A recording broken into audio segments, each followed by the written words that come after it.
Olá, olá, estudantes do segundo ano, tudo bem com vocês? Eu, professor Paulo Brito, para mais uma aula de História na companhia do nosso intérprete Ézio, deixando essa aula mais inclusiva para vocês. O tema da nossa aula de hoje é América Portuguesa, Minas Gerais, Bandeirantes, Jesuítas, e vamos trabalhar esses conceitos com vocês, né? Então, os nossos objetivos da aula de hoje, presta atenção, fica ligado, tá aqui, ó. Reconhecer o processo de ampliação das fronteiras portuguesas na América. Vamos entender que essas fronteiras foram sendo alargadas aí ao longo dos anos. Compreender o desenvolvimento da pecuária aqui na América Portuguesa como um fator importante nesse processo de interiorização do território colonial. Então, convido você a vir junto nessa viagem pelo Brasil colonial. Vem aqui, ó. Cada região do Brasil tem uma culinária específica. A gente tem a culinária lá do Nordeste, a gente tem a culinária da região Sudeste do Brasil. E aqui, né, na região Sul, você sabe qual é o prato típico do Rio Grande do Sul?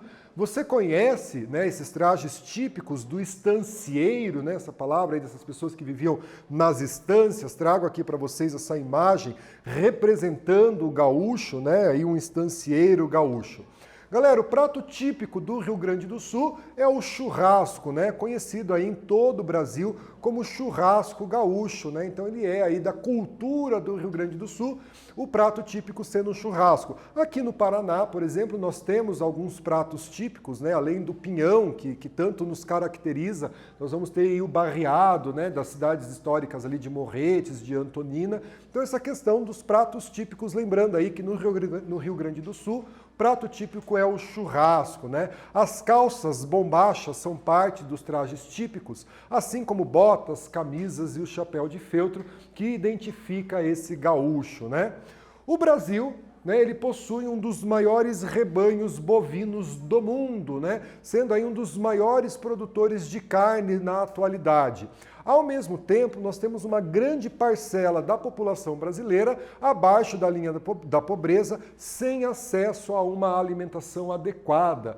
Então aí, né, qual a sua opinião sobre essa dicotomia, né, essa questão do Brasil ser o maior produtor mundial de carne, um dos maiores produtores de alimentos do mundo e, ao mesmo tempo, um dos países mais desiguais, cair com um número, né, de pessoas vivendo abaixo da linha da pobreza, vivendo na pobreza, sem acesso a esse alimento, muitas vezes produzido aqui mesmo no Brasil.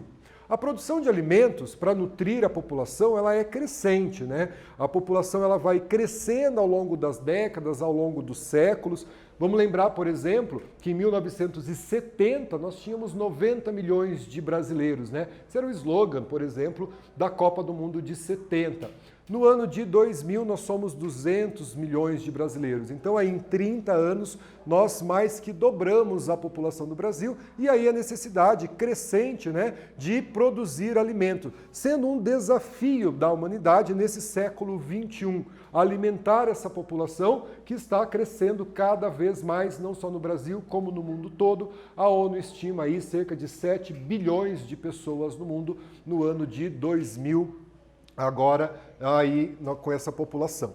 A pecuária presente no Brasil hoje, muitas vezes questionada, né, por utilizar aí essas grandes áreas para a pecuária, ela é herança dos tempos coloniais, né? Então o boi ele foi introduzido no Brasil, a pecuária ela foi introduzida no Brasil e nós temos essa herança, né, tanto nos costumes como na alimentação e nos hábitos sociais e culturais de várias regiões do Brasil. Aqui no Paraná também a pecuária influencia os nossos hábitos culturais, alimentares e outras questões que nós temos na cultura do Paraná e da região sul. Sobre o sertanismo de contrato, né? O sertanismo de contrato, geralmente no Nordeste do Brasil, né, que é a região do Nordeste brasileiro, as autoridades do governo, senhores do engenho e grandes pecuaristas contratavam os bandeirantes, né, que faziam as bandeiras, as expedições para reconhecimento e ocupação do território como um braço armado. Qual o objetivo desses bandeirantes, né? Reprimir rebeliões indígenas, capturar, né, escravos que haviam fugido, especialmente esses escravos que estavam nos quilombos, né, a formação dos quilombos a partir da fuga desses escravos. Destruição do quilombo dos Palmares, por exemplo, está relacionado ao contexto do sertanismo de contrato. O quilombo dos Palmares foi destruído no final do século XVII por um bandeirante contratado por essa finalidade, Domingos Jorge Velho. Galera, as monções. Então nós tínhamos aí, no nosso período colonial, ali no século XVII e XVIII, as entradas às expedições públicas, as bandeiras que eram expedições privadas, e nós vamos ter as monções, né, que são as bandeiras de comércio. São geralmente expedições fluviais, partiam aí do rio, dos rios, né, do leito dos rios, geralmente ali de São Paulo, região de Porto Feliz, reconhecendo o território e indo fazer o abastecimento das vilas que estavam sendo fundadas no Brasil. Eles também serviam como meios de comunicação, essas monções. Então, o objetivo das monções era o abastecimento das vilas que estavam surgindo no Brasil no período colonial. Eram expedições fluviais, partiam ali da região de Porto Feliz, em São Paulo, iam percorrendo através do rio essas regiões, levando aí alimento, levando, né, a questão das armas e também servindo como comunicação. Galera, os resultados aqui, né, dessas expedições, das entradas, das bandeiras, né, das monções, da pecuária. O que nós vamos ter? O aumento das fronteiras, né, aqui da colônia portuguesa no Brasil, para além da linha do Tratado de Tordesilhas. Então, o Tratado de Tordesilhas, as terras que ficavam nessa região pertenciam a Portugal e grande parte do que a gente conhece como Brasil hoje pertenciam ao Império Espanhol. Devido aí a essa questão das entradas, das bandeiras, das monções, essas expedições para reconhecer o território, ocupar e a tentativa de encontrar metal precioso, aliado aí à pecuária, que vai ocupando cada vez mais regiões mais interiores do Brasil, nós vamos ter aí essa reconfiguração do mapa do Brasil colonial. Tanto que em 1749, Portugal e Espanha assinaram o Tratado de Madrid, que redefiniu as possessões portuguesas na época, ficando o mapa do Brasil, né, dessa forma aqui, muito parecido com o que a gente tem hoje. Então nós vamos ter aí ao longo do século XVII, principalmente no século XVIII, devido a essas expedições, entradas, monções, bandeiras e o desenvolvimento da pecuária, a expansão do território brasileiro para além da linha do Tratado de Tordesilhas. Junto a essa expansão, nós vamos ter aí o extermínio dos indígenas, né? Essa ocupação vai representar o extermínio de grande parte da população indígena e o desenvolvimento aqui da região de São Paulo. Tranquilo? Convido vocês a fazer uma atividade, vamos ler o exercício, vamos ler o enunciado. Podemos citar como um dos objetivos do sertanismo de contrato. Leia as alternativas, leia as propostas de resposta e a gente corrige junto essa atividade.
Pessoal, vamos corrigir a nossa atividade, então, sobre sertanismo de contrato, né? Podemos afirmar que um dos objetivos do sertanismo de contrato, qual era, né? A repressão às rebeliões indígenas. Então, geralmente no Nordeste, o sertanismo de contrato, esses bandeirantes, eles eram contratados aí para recapturar escravos fugidos, conter as rebeliões indígenas, né? Inclusive aí a destruição dos quilombos, né? O mais famoso dele, o Quilombo dos Palmares. Gente, pecuária no período colonial. Como eu expliquei para vocês, né, nós trouxemos o gado para o Brasil, ele não é um animal típico daqui, e nós vamos desenvolver a pecuária no Brasil colonial. É um importante ciclo econômico do período colonial. Primeiro, voltado para o mercado interno, né? Então trazem o gado, vão fazer a pecuária aqui no Brasil e a ideia é abastecer o mercado interno. É claro que naquela época, devido, né, às condições que se vivia, as condições de tecnologia, não tinha como levar essa carne, né, daqui do Brasil, depois do abate do animal, para outras regiões da Europa. Então era para abastecer aqui a comunidade, a população interna, abastecer a colônia. Além da carne, né, do couro e do leite, servia como força motriz, então era utilizado como força nos engenhos e também como meio de transporte, né, os famosos carros de boi. Até o século XVII, gado e cana-de-açúcar conviviam no mesmo quintal, no mesmo espaço. Então nós tínhamos os canaviais e nós tínhamos a pecuária, né? E no início do século XVIII a gente vai ter aí a proibição da criação de gado em uma faixa de 80 quilômetros do litoral. Por que isso, gente? Com a expansão da pecuária, o gado, né, quando ele ia pastorear, né, ia para o pasto, ele acabava destruindo as plantações de cana-de-açúcar. Então um decreto da metrópole no início do século XVIII proibiu que houvesse, né, a pecuária em uma faixa de 80 quilômetros do litoral. Essa proibição vai contribuir também para quê? Para que eu vá cada vez mais ocupando regiões para além do litoral e interiorizando a ocupação portuguesa aqui no Brasil, né? Vai formar aquele mapa que a gente viu do Brasil, transpondo a linha do Tratado de Tordesilhas, em grande parte aí com o desenvolvimento da pecuária colonial. Pecuária no sertão, gente. Então, lá na questão do sertão nordestino, na região do sertão nordestino, nós vamos ter o desenvolvimento da pecuária no sertão, né? O gado não precisa de meio de transporte para conduzi-lo. Na verdade, ele era muitas vezes utilizado como meio de transporte no Brasil colonial e até recentemente no Brasil você encontrava aí os carros de boi, né? Sobrevivia em regiões áridas e precisava de uma mão de obra reduzida, né? Não era como na cana-de-açúcar, por exemplo, que você demandava uma grande mão de obra, uma mão de obra especializada. O gado não tinha essa necessidade. Expansão para o sertão nordestino acompanhou o curso dos rios. Embora o gado, né, ele sobrevivia em regiões áridas, obviamente ele precisava de água. Então aí ele vai seguindo o curso dos rios, por exemplo, os rios São Francisco e o rio Parnaíba. Muitos povos indígenas foram dizimados nesse processo de expansão da pecuária. A partir do momento que a pecuária ia ocupando esses territórios mais ao interior, tinha ali as tribos indígenas, as aldeias indígenas, eles foram sendo expulsos e dizimados para a ocupação do território e a prática da pecuária. As instalações nas fazendas de gado, geralmente aí simples, né, pessoal? Como eu disse a vocês, eles não demandavam uma grande mão de obra. O que nós vamos ter nessas instalações, né? Uma casa de barro coberta aí com palha ou com folhas de carnaúba e um curral, né, de pedra ou de madeira para esse gado eventualmente ficar, né? Os grandes pecuaristas eram também senhores de engenho. Então, eles tinham a lucratividade ali com o senhor de engenho, eles tinham a lucratividade com a produção de açúcar e eles vão também ter a lucratividade com a produção de gado, voltada aí para abastecer o mercado interno, além da carne, do couro, do leite, utilizado como força motriz, como meio de transporte também. Os trajes dos vaqueiros, disse a vocês aí o couro, né? Então os trajes de vaqueiro eram feitos com o couro dos animais abatidos, né? E tem um aproveitamento quase 100% desse animal quando ele era abatido, utilizando, por exemplo, o couro para fazer as vestimentas do vaqueiro.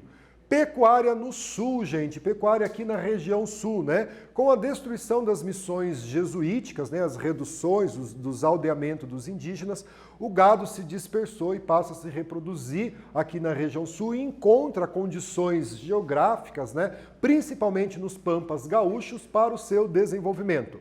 Os paulistas vão fundar povoados no atual estado de Santa Catarina, né, a região do Rio Grande do Sul também. Em 1680, o governo de Portugal manda erguer a colônia de Sacramento, no Rio da Prata, ali quase em frente a Buenos Aires, região do Uruguai, para garantir e ampliar os seus domínios, uma vez que essa área estava sendo ocupada pela pecuária, né, essa pecuária produzida aqui na região sul pelos colonos que aqui viviam. Então, a atividade mais importante da região sul durante o período colonial foi a pecuária ali, né? Um pecuarista, um estancieiro sendo representado para vocês. Nas estâncias, esse trabalho era realizado pelo capataz e pelos peões, né? De cuidar do gado, né? De conduzir esses animais.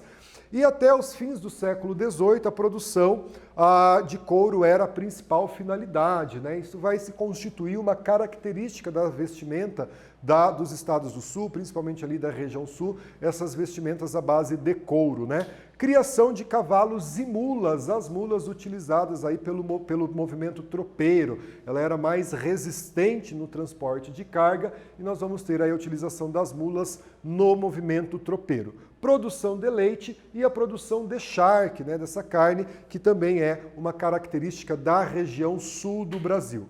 Pessoal, vamos aqui para uma atividade, acompanhem comigo, sobre a pecuária no período colonial. Podemos afirmar que aguardo você para a gente resolver juntos essa questão.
Pessoal, vamos corrigir a nossa atividade. Então, sobre a pecuária no período colonial, podemos afirmar que, resposta correta, vocês com certeza acertaram, né? Até o século XVII, o gado e a cana-de-açúcar conviviam no mesmo quintal, conviviam no mesmo espaço. Gente, pecuária nos dias atuais, né? Vamos falar aí um pouquinho da pecuária no nosso cotidiano.